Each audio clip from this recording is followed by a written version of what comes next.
വേഗം വാ വന്ന് കേറിയാട്ടെ. വാ കേറ് മക്കളെ പെട്ടെന്ന്. ആ ലേറ്റാക്കല്ലേ, പെട്ടെന്ന് കേറ് മോളെ. ആ കേറ് മോളെ.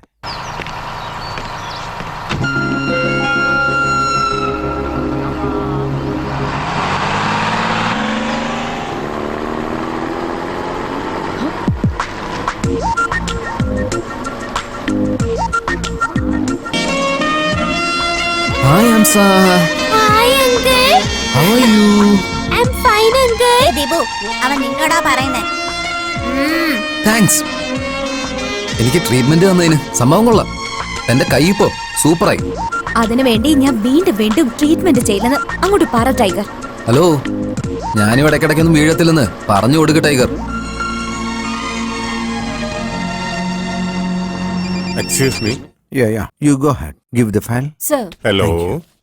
Hi dad. Hello Soni. Dad, meeting ഒക്കെ എങ്ങനെ ഉണ്ടായിരുന്നു? ഫാന്റാസ്റ്റിക്. അമ്മയുടെ കാര്യത്തിന് ഒരു ദിവസം എസ്റ്റേറ്റിൽ പോയവൻ അവിടെ സെറ്റിലായ പോലെ ഉണ്ടല്ലോ. എന്താ വിശേഷം? അത് ഡാഡ്. ഏയ്, എനി എക്സൈറ്റിംഗ് ന്യൂസ്?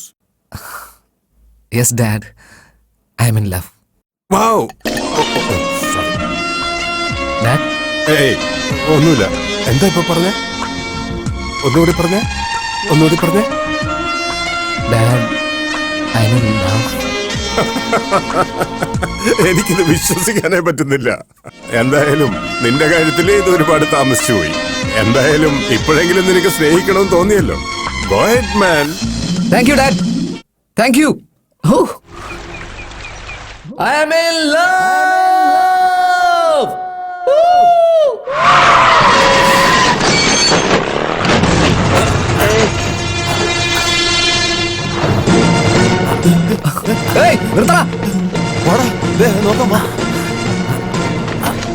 അങ്കിൾ, കുഴപ്പമൊന്നും പറ്റിയില്ല.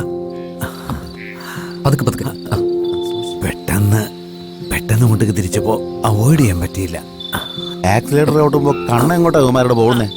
സാർ, ഇവര് വന്ന സ്പീഡിന് സാറ് രക്ഷപ്പെട്ടന്നെ വലിയ കാര്യം. ആ അതുപോട്ടെ, സാറിന് വണ്ടി എവിടെയുള്ള? വണ്ടി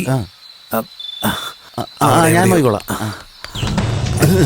വണ്ടി സാർ, ജസ്റ്റ് മിസ്സാ. നിങ്ങളിരിക്കുന്ന സ്ഥലത്ത് വണ്ടിയും വണ്ടി ഇരിക്കുന്ന സ്ഥലത്ത് നിങ്ങളും ആണെങ്കിൽ എന്തായിരുന്നു അവസ്ഥ? അങ്കിൾ, നന്നായിട്ട് വേദനയുണ്ടോ? നമുക്കൊന്ന് ഹോസ്പിറ്റലിൽ പോയാലോ? സാരമില്ല മോനെ, കുറച്ച് കഴിയുമ്പോൾ എല്ലാം ശരിയായി. എന്റെ കാറിൽ ഫസ്റ്റ് എയ്ഡ് ബോക്സ് ഉണ്ട്, ഞാൻ ഇപ്പൊ കൊണ്ടുവരാം. നോക്കിയ അങ്കിൾ, എന്തുമാത്രം ബ്ലഡാ വരുന്നത്. കുഴപ്പമില്ല മോനെ, കുറച്ച് ചോരല്ലേ പോയുള്ളൂ. അങ്കിൾ, ഓരോ തുള്ളി വേർപ്പിനും ഓരോ തുള്ളി രക്തത്തിനും ഭയങ്കര വിലയാ അങ്കിൾ. വേഗം കൊണ്ടുപോടാ. അതെ വന്നു. ആ ബോക്സ് എവിടെ? നിന്റെ ജോലി എളുപ്പമാകാൻ വേണ്ടി ഇങ്ങനെ കൊണ്ടുവന്നാ. ആ അങ്കിൾ, കൈ ഒന്ന് കാണിച്ചേ. കുറച്ച് നീറ്റിലുണ്ടാവും. പഞ്ഞി പിടിച്ചേ.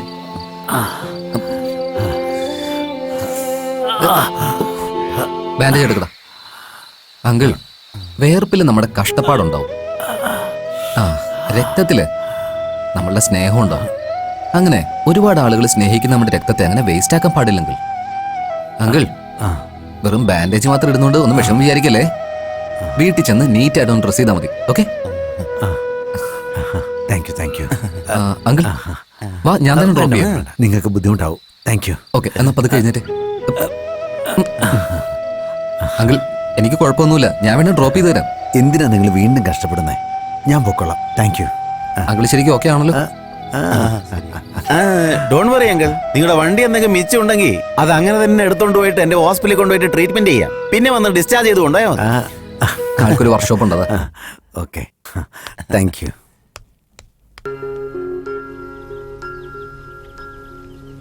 അച്ഛാ,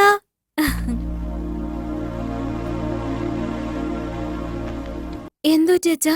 ഏയ് ഒന്നുമില്ല മോളെ, ചെറിയൊരു ആക്സിഡന്റ്.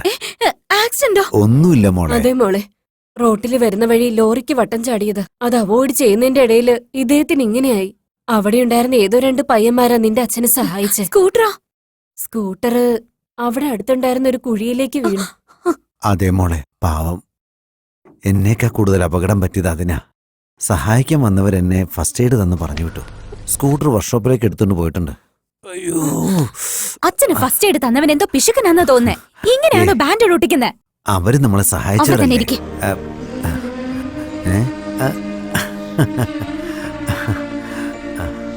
ഏ, ഏ, ഏ, ഏ.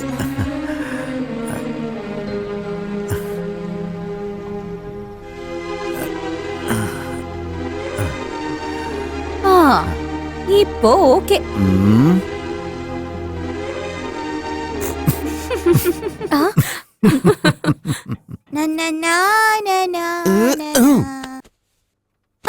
പുതിയ ഷർട്ടാ അതിൽ അഴുക്കാവും. ഏയ് ഞാൻ നിനക്ക് ശമ്പളം തരാതെ തന്നെ നീ ഈ ജാതി ഡ്രസ് ഇട്ടുകൊണ്ടാ വന്നോണ്ടിരിക്കുന്നത്. കൊടുത്തിരുന്നെങ്കിലേ ആ ഇതിലും വലിയ ഗ്യാരേജിന് ഓണറായിട്ടിരുന്നാനെ. ഡെയിലി കാറിൽ വന്ന് ഇറങ്ങിയാനെ. പുലി, നീ നിന്റെ മേലെ വെച്ചിരിക്കുന്ന വിശ്വാസം എനിക്ക് വളരെ ഇഷ്ടപ്പെട്ടു. ഒരുപക്ഷെ നീ വലിയ മുതലാളിയായ എനിക്ക് എന്ത് ജോലിയാടാ തരിക? നോക്കാനോ? നിങ്ങൾ ഇവിടുത്തെ ഓണർ അല്ലേ? എപ്പോഴും കൂടെ തന്നെ വെച്ചേനെ എന്നെ ക്ലീനറായിട്ട്. എടാ പീപ്പുകുറ്റി അടിച്ചു നിന്നെ. ദേ ഇങ്ങോട്ട് നോക്ക്. ദേ ഈ കാണുന്ന വണ്ടിയുടെ ഓണർ വരും. അവൻ വന്നാല് ഈ ബില്ല് അവന്റെ കൊടു. രണ്ട് ആ, ഒന്ന് വണ്ടി റിപ്പയർ ചെയ്തതിന്, മറ്റേന്ന് അവനെ നോക്കിക്കൊണ്ടിരുന്നതിന്. വന്ന ഉടനെ ഒരു ചെക്ക് തരും, അതുകൊണ്ട് പോയി ബാങ്കിൽ ഇടാൻ നോക്ക്. ചെക്കാ? ആ ക്യാഷ് കിട്ടുകയാണെങ്കിൽ ശമ്പളവും കൂടി എടുത്തിട്ട് നാട്ടിൽ പോയി ജോളിയായിട്ട് അടിച്ചു പൊളിക്കായിരുന്നു. ഈ മനുഷ്യന്റെ അടുത്ത് നിന്ന് എപ്പോഴാണോ ഒന്ന് രക്ഷപ്പെടുക? എടാ ഇങ്ങോട്ട് നോക്കിയേ, നിന്റെ ഭാവി ജീവിതം തന്നെ എന്റെ കയ്യിലുള്ള പണത്തിനെ കുറിച്ച് എന്നെ ചിന്തിച്ചുകൊണ്ടിരിക്കാണ്ട് പറയുന്ന ജോലി ചെയ്യാൻ നോക്ക്. നിന്റെ ലൈഫ് ഗ്രാൻഡ് ആയിട്ട് ഓപ്പൺ ചെയ്തു തരാം. അമൂൽ ബേബി പോലെ ഒരു പെണ്ണിനെ ഞാൻ നിനക്ക് കല്യാണം കഴിച്ചു തരാം.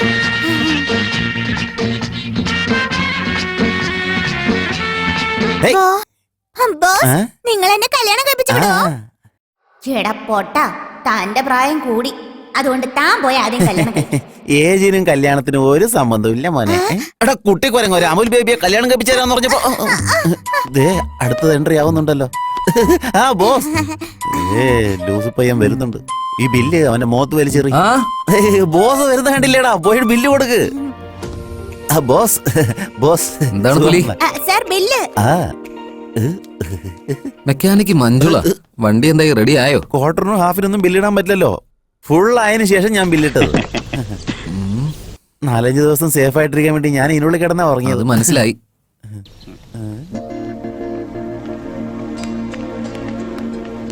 നമസ്കാരം അങ്കിൾ. നമസ്കാരം. സുഖമായിട്ടിരിക്കുന്നു? ചേട്ടാ. ആ, വേദനയൊക്കെ എങ്ങനെയുണ്ട്? സുഖമായിട്ടിരിക്കുന്നു. ആ ഓക്കെ. എന്താ നിങ്ങൾ വണ്ടിയാണോ നോക്കുന്നേ? സാർ നിങ്ങളുടെ വണ്ടി പാർട്സ് ഒക്കെ പെറുക്കി കൊണ്ടുവന്ന് ഞാൻ ഒബ്സർവേഷനിൽ വെച്ചിരിക്കുക. ഫുൾ കോമ സ്റ്റേജ്, റിക്കവറിക്ക് ചാൻസേ ഇല്ല. ആ വണ്ടിയില് വലിയ പ്രതീക്ഷ വെക്കാതിരിക്കുന്നതാ സാറിന് നല്ലത്. വണ്ടി കാണണമെന്നുണ്ടോ? ദേ നോക്ക്, അതാ സാറിന്റെ വണ്ടി.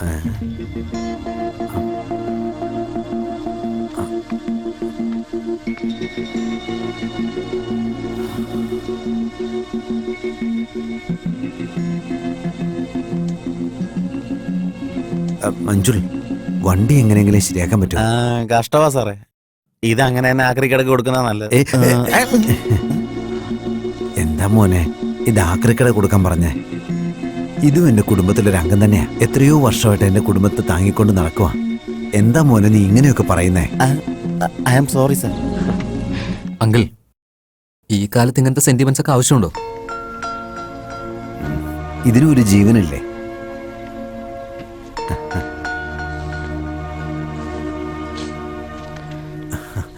ദയവ് ചെയ്ത് എങ്ങനെയെങ്കിലും ഈ വണ്ടി ഒന്ന് ശരിയാക്കി തരണം പ്ലീസ്.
ഹലോ, എനിക്കിതൊന്നും ഒട്ടും ഇഷ്ടമല്ല. ഹലോ, നിന്നോടാ ഞാൻ സംസാരിക്കുന്നേ.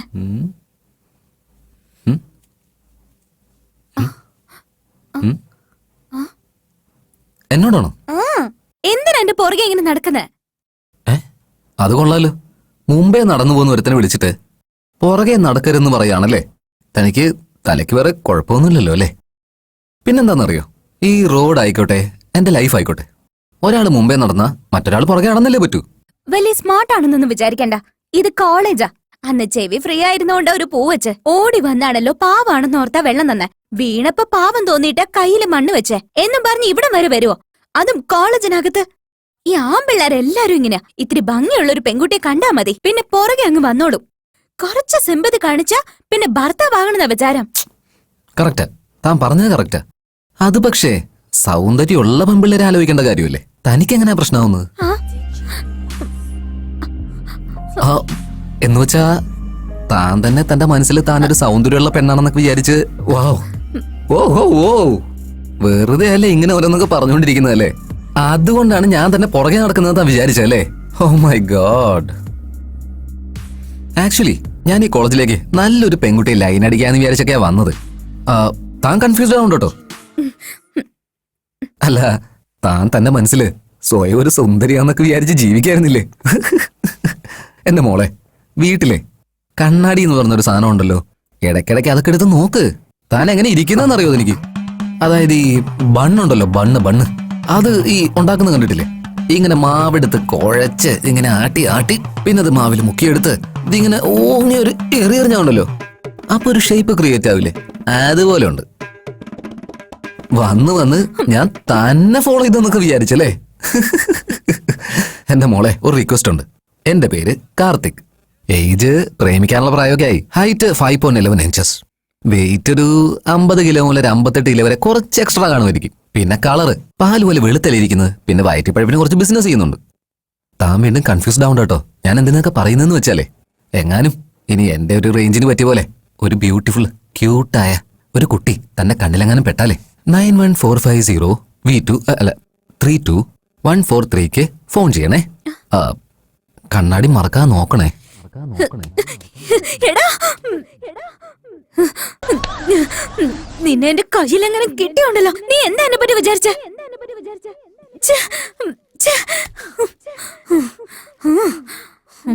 എന്താടാ, എന്നെ കാണാൻ എന്താ കൊള്ളില്ലേ? എന്റെ വീട്ടിൽ കണ്ണാടിയില്ലേ? ഞാനിവിടെ ഇത്രയും കിടന്ന് പറയുന്നു, കല്ല് പോലെ ഇരിക്കുകയാണല്ലോ. എന്താ കാര്യം ചോദിച്ചൂടെ? കഴുത പോലെ ഇങ്ങനെ ഒച്ച എടുക്കുന്നേ എന്നും പറഞ്ഞ അതിനോട് പോയിട്ട് എന്താ കാര്യം അന്വേഷിക്കാൻ പറ്റോ? ഏയ്, പിന്നെ എന്താ നടന്നെന്ന മര്യാദക്ക് പറ. ഏയ് എടാ, നീ ശരിക്കും ഒന്ന് നോക്കിയേ. എന്നെ കണ്ട ശരിക്കും ഭംഗി തോന്നുന്നില്ലേ? നമ്മുടെ നാട്ടിലെ ഐശ്വര്യ റായി ചേച്ചി തന്നെയാ. ഇത് കുറച്ച് കൂടുതലാ. ഇല്ല, എന്നെ കാണുമ്പോ അവന് ബണ്ണും മണലും കൂടെ ചേർത്ത് ചാണകവും മിക്സ് ചെയ്ത് അതില് താമരഭരണി വെള്ളവും ചേർത്ത് പിന്നെ ചന്ദനവും കൂടെ ചേർത്ത് ഇതെല്ലാം മിക്സ് ചെയ്ത് ഒരു മലയിലേക്ക് എറിഞ്ഞാ എന്ത് രൂപമാണോ കാണുന്നത് അതുപോലെ ഞാൻ ഇരിക്കുന്നെന്ന്. ചേച്ചിനെ കാണാൻ അങ്ങനെയെന്ന് പറഞ്ഞോ? അവന് കാണിച്ചു കൊടുക്കണം. അവനുള്ളത് ഞാൻ വെച്ചിട്ടുണ്ട്. ചേച്ചി, ഇതുവരെയുള്ള എക്സാമിനൊക്കെ ചേച്ചി ഫെയിലാ. അതെന്താടി? അതെന്താന്നറിയോ ചേച്ചി? ചേച്ചിക്ക് ജനറൽ നോളജേ ഇല്ല. ബണ്ണും റൊട്ടിയും ചെമ്മണ്ണും ഊട്ടിയിലുള്ള ആളുകളെയും താമരഭരണിയെയും ഇതെല്ലാം ചീത്തയായി പോകുമല്ലേ ഉള്ളൂ. മല, മണ്ണ്, വെള്ളം ഇതൊക്കെ എങ്ങനെ ചീത്തയാവാനാ? ചേച്ചി ഒരു പെണ്ണല്ലേ? പെൺകുട്ടികൾ എപ്പോഴും സുന്ദരികളായിരിക്കും. ചേച്ചിയുടെ സൗന്ദര്യത്തെ പറ്റിയല്ലേ അവൻ ഇങ്ങനെയൊക്കെ വർണ്ണിച്ചു പറഞ്ഞേ. അത് ചേച്ചി മനസ്സിലാക്കാതെ അയാളെ കുറ്റപ്പെടുത്തുന്ന എന്തിനാ? ചേച്ചിക്ക് അറിവില്ലാത്ത കാരണം ഞങ്ങൾ കറക്റ്റായിട്ട് പറഞ്ഞു തന്നില്ലേ. ഇതെങ്ങനെ അവൻ കേട്ടാലുണ്ടല്ലോ വലിയ പ്രശ്നം ഉണ്ടാക്കും.